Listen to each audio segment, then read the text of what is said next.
Hello, this is DM Dungeon Mastery, Anthony here, and today I'm starting the new series on my channel focused on Dungeon Master tips and how to homebrew your own D&D 5e content.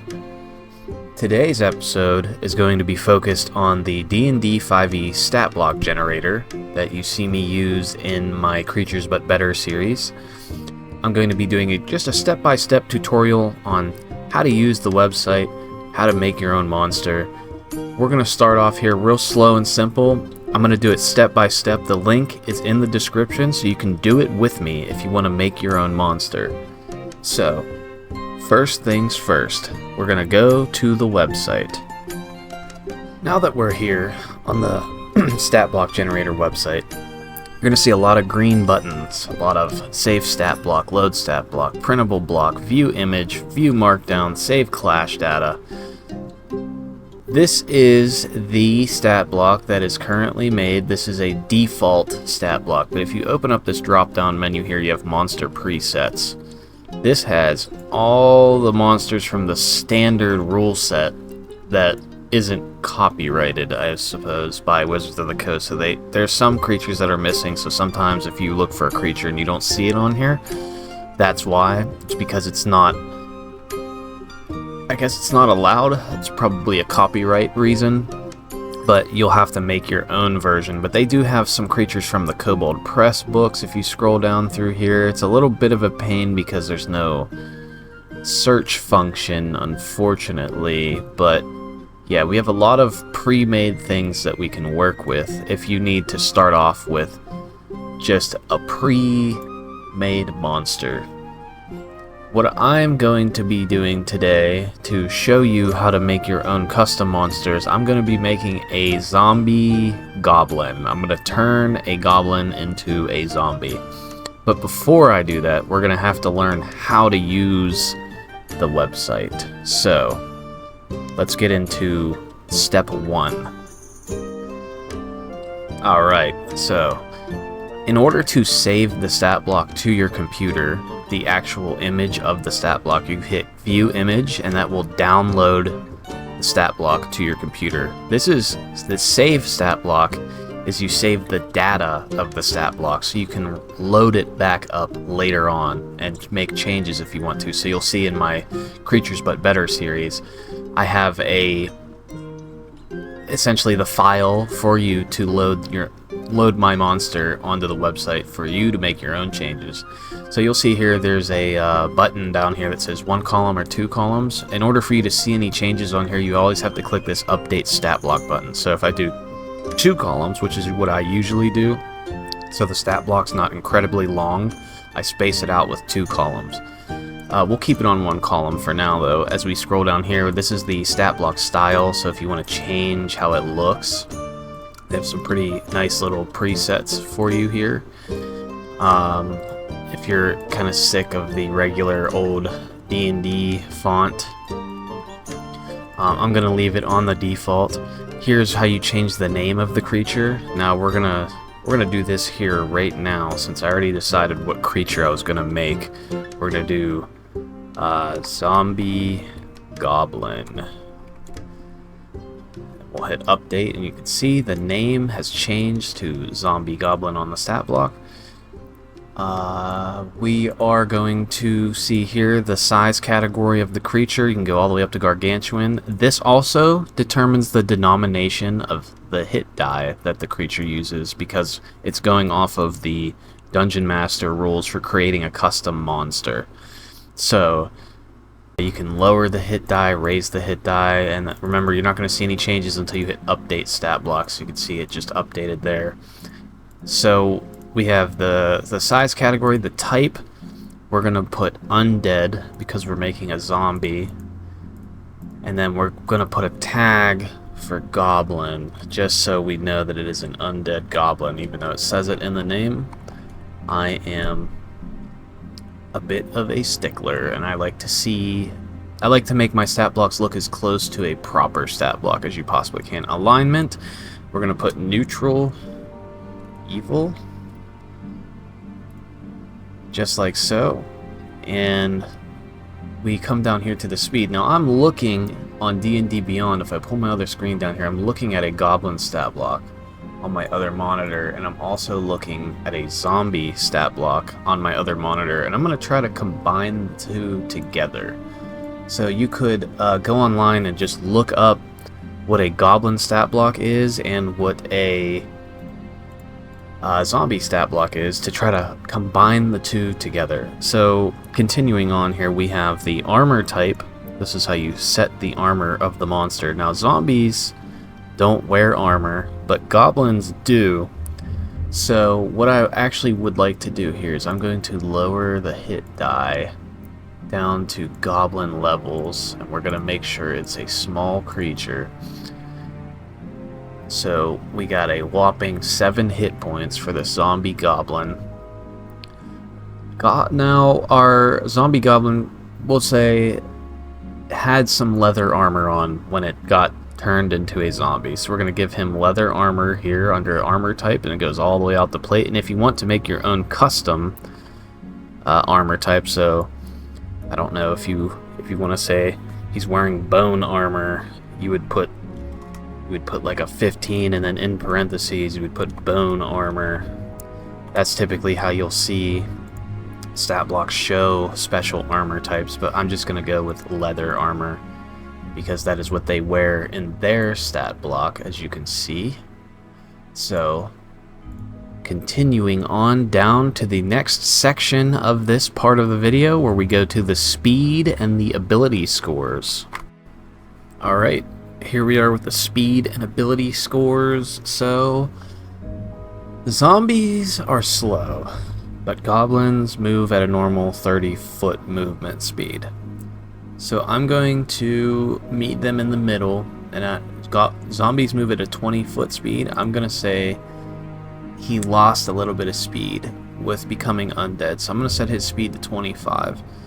Now here's all these other custom speeds that would show up on the stat block. I'm not going to give this goblin a burrow speed, a climb, or fly or swim. And then they also have a custom speed, so if you wanted to put he levitates through your mind at 30 feet, you could write that down, but we're just going to focus on this. So we're going to lower his speed down slightly. This is about as fast as a dwarf, 25 feet.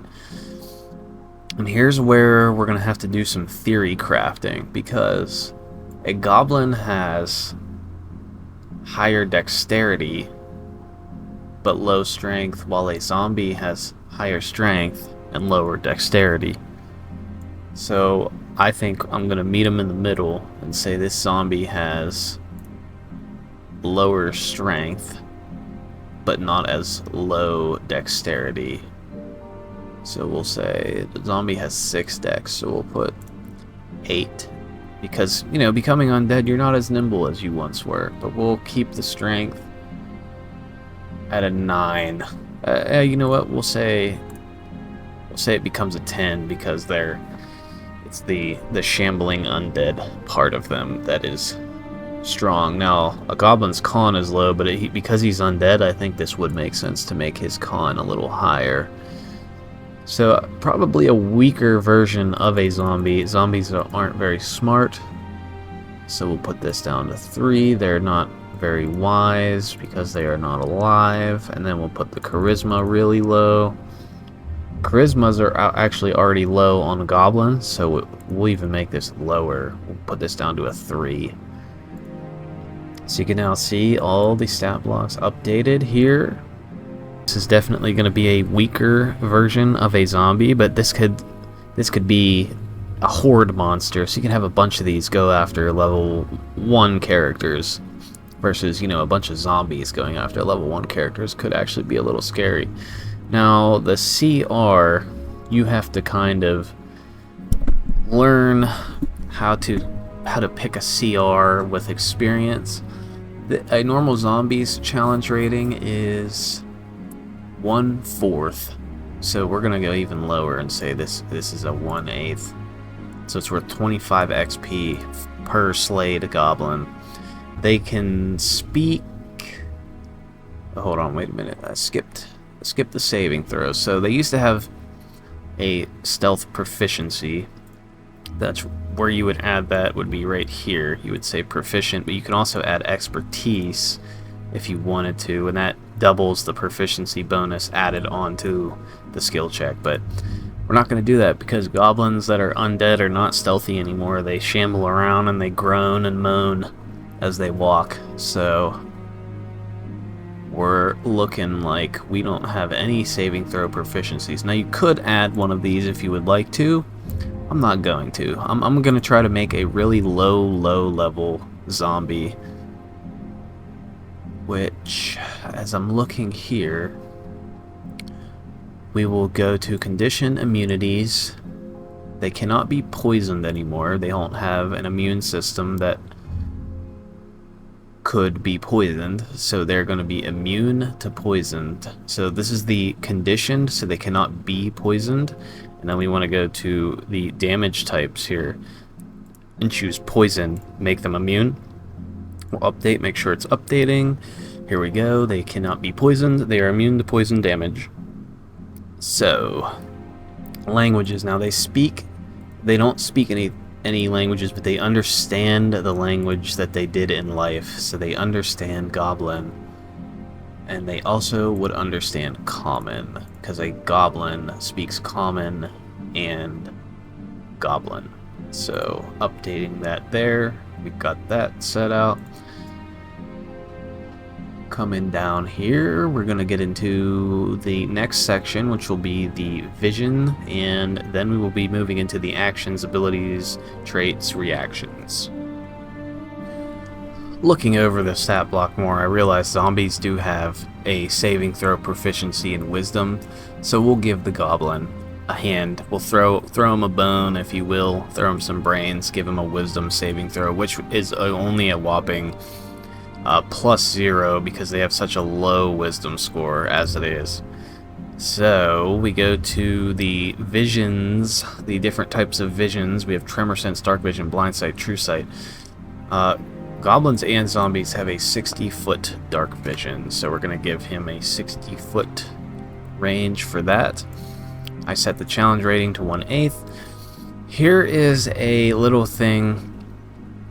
Whenever you're typing out the abilities, if you use the brackets and you type Mon, it will put the name of the creature that you typed in up here into the stat block where you type that out. I'm going to explain that more clearly here in a second after I finish explaining what a legendary creature is. In case you don't know, legendary creatures are typically boss fights or creatures that are legendary, and that essentially means they get legendary actions which happen at the end of other creatures' turns. So if we wanted to make this goblin a boss fight, maybe we'll do that at the end of the video. Once we make the regular goblin, we'll make a greater goblin, greater zombie goblin, and we'll make him a boss fight monster. But for now, we're just gonna not worry about legendary creatures at this very moment. I might make a separate video on how to make a proper boss fight monster for some low-level characters, and then we'll do a medium and high-level version. So we're gonna start doing the fun stuff. This is probably what everybody wants to do, because you can see our poor little goblin here does not have any ways to attack anybody, and he's a zombie. He wants to eat brains, so we're gonna give him ways to fight. So here's where this could get a little bit confusing. If you click this little check mark box here, it'll show you how to format stuff here, but unlike D&D Beyond, where you have to almost be versed in coding, this is a little more simplistic.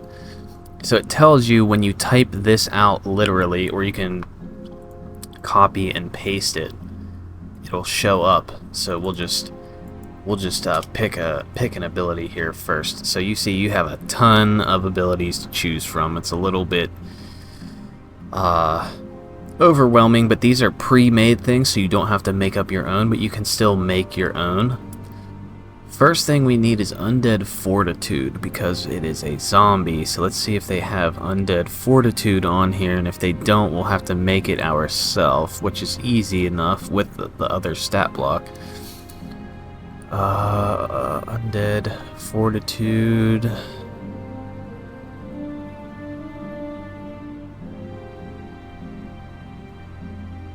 TU. There it is. Sorry, I'm blind. Undead Fortitude. So you select it, and then you hit Use Preset, and it shows up here.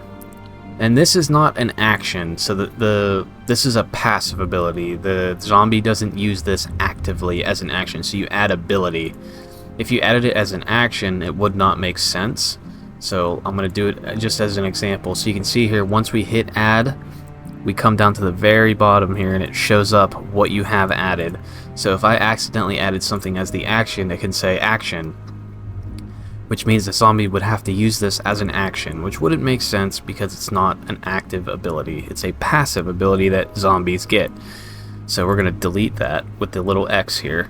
And these arrows are, I'll show you what those do in a second. So our goblin has Undead Fortitude. Now if you want to give him a weapon, you can. You could say he's carrying around a weapon, or like most zombies have, they just merely attack with their hands. So we're gonna take a page out of the zombies book and give him a slam attack, which they don't have a preset for a slam, but we can make our own slam attack here. So we got melee weapons attack that uses strength, melee weapon attack that uses dex. We're not worrying about all this other stuff because we don't use intelligence, wisdom, or charisma or all that, and he's not casting spells because he's not alive to cast spells. So we're going to call this a slam attack. We want to capitalize the S, and don't put a period at the end of this because it automatically does that. Now, this is already pretty much made for you. The only thing you have to do, these question marks are where you fill in your own, to your own preference, what you want the damage to be. So the reach, it says question mark, question mark, question mark, 5 feet. He can hit something within 5 feet of him. The damage here, this is on a hit, this is how much damage they take. So right now it doesn't know, it does blank D blank type of damage. So we're going to change that to, and it's a goblin, he's small, so we're going to even, I think we're going to say 1d4 bludgeoning damage.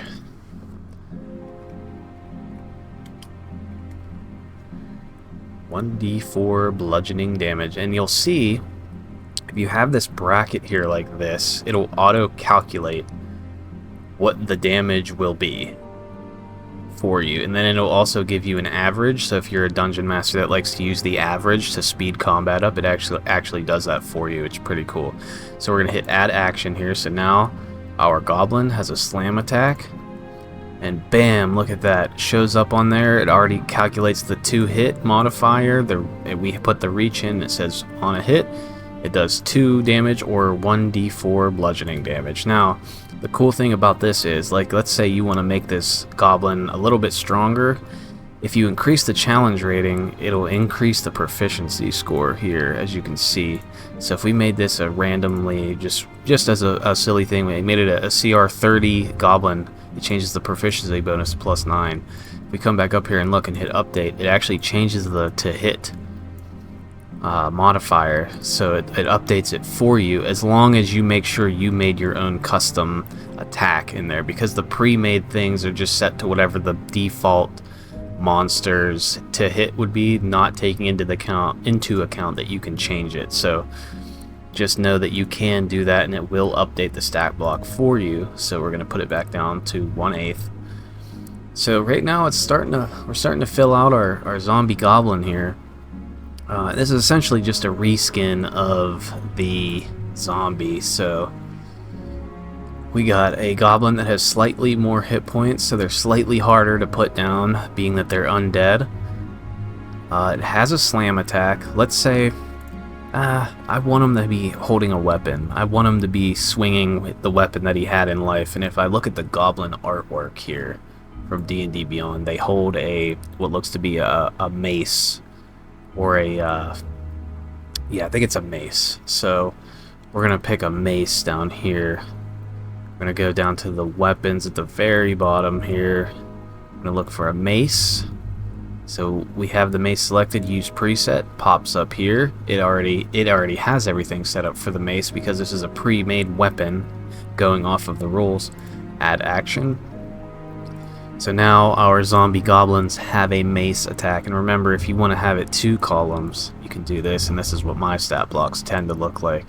These arrows here are how you move the abilities around on the stat block. So if you want to move them around, let's say you want this mace attack here to be above the slam attack, so he prioritizes the mace over the slam. We'll come down here, you hit these little arrows here, so you press up, the mace moves up a slot, and then we'll come up here, we'll update, and bam, it moves up a slot. This is a small stat block, it doesn't really warrant having this huge card, so we'll do it like that. So now our goblin is holding a mace, dragging it along the ground, and you can add as many weapons as you want. You could say, if you wanted to use this for multiple different zombie goblins, you could add a bunch of different weapons and just say, like, oh, this goblin has a spear, add that to the stat block. You could say, oh, this goblin has a maul, add that to the stat block. Oops, I think I did that right. Okay, yeah. So let's say if you just want to say this goblin only has a mace, but then this goblin over here, he has a spear, and this goblin to the right has a maul. You could do that just as an example. I'm gonna delete those because I don't want that. I just want a simple little zombie for my low-level characters that could be knocked unconscious by a stiff breeze, because level 1 characters are very fragile. And that about does it for our zombie goblin. I think we're gonna make it a legendary creature just to show you how to do that. Uh-oh, silly me, I forgot to explain what the Mon thing does. So I'm gonna actually reopen up our mace here. This is also how you edit an ability that you already added. So let's say you accidentally added something and you misspelled. If you hit the little feather quill here, it'll bring it back up to the abilities, the custom ability thing. So let's say we want to make this a rusted mace. We're gonna say it's a rusted mace, and we're gonna put flavor text here. So we're gonna space this out a little bit, and we're gonna say we're gonna put a bracket. We're gonna put Mon. Another bracket, swings a rusted mace at a target trying to spill its brains for consumption. I spelled that wrong. For consumption. And then I want to make this italicized. So it says use the underline at the start and the end of a sentence to italicize it. So we're going to put a line there. We're going to go to the end all the way over here. We're going to put another line. And this should give us, if you're a newer dungeon master and you don't know how to describe stuff descriptively, this might even help you out. Whoops, it made a second copy. If you change the name of the ability at all, it will make a brand new ability no matter what. So we're gonna get rid of that weird looking space there. Like so. Actually, we could probably just do this. There we go. Add an action. We're gonna move this back up to the top. Yes, okay. So now it's a rusted mace, more visually descriptive, and it says the zombie goblin swings a rusted mace at a target, trying to spill its brains for consumption.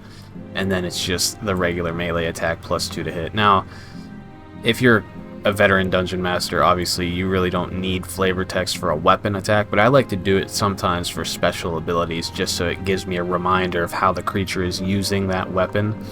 So I will take that out for myself, just to use that as an example.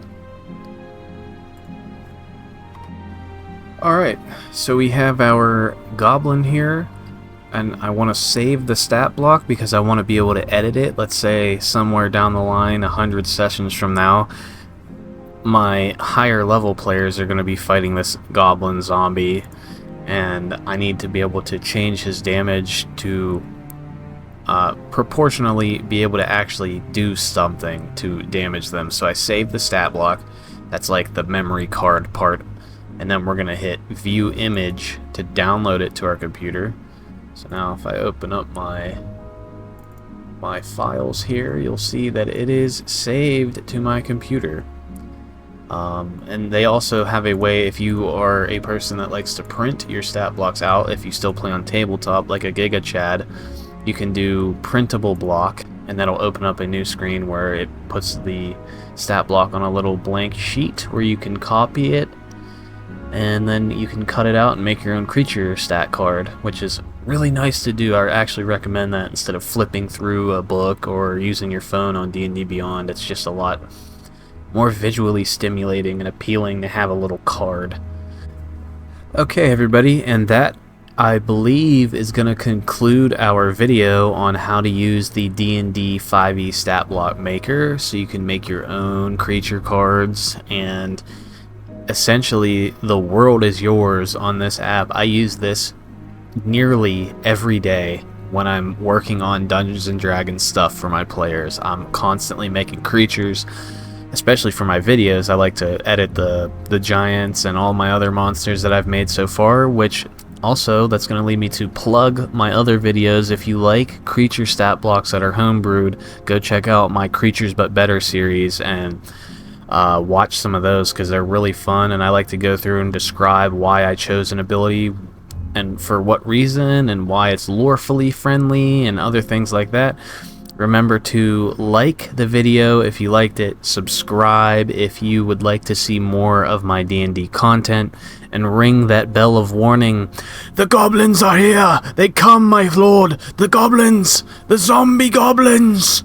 And I will catch you all in the next video.